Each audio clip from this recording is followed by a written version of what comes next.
Today has been the first of a series of talks at ARC as part of the proceedings for Architecture Week, and my particular aspect of life in the city that's been investigated is learning.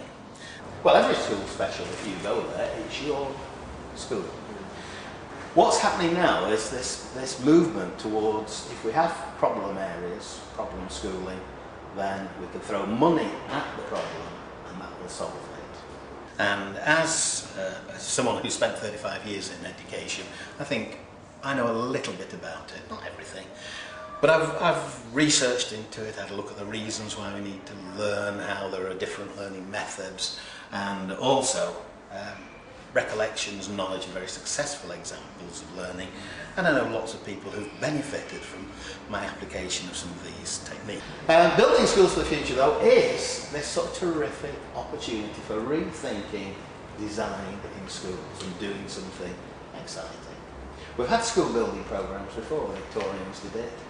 All their schools came out looking the same, didn't they? Now today we talked generally about education and tried to involve the whole group who came forth quite willingly about their own experiences. Some have been to remarkable schools, very forward-thinking schools 20, 25 years ago that probably we don't even dream about today, where possibly schools are too much the same.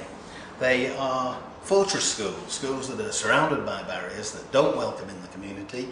The teachers stand at the front of the class and lead and monitor and test, and the kids follow as best they can and perform and provide that sort of level of success and reward for the teacher. But there's lots of the time it's not very imaginatively presented, and the surroundings themselves can be quite dire.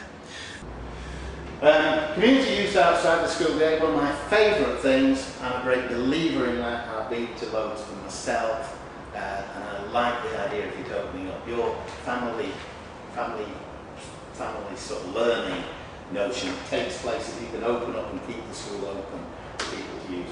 Now, with Building Schools for the Future, we've got a great opportunity to build schools which are exciting, that have got that wow factor that I referred to earlier.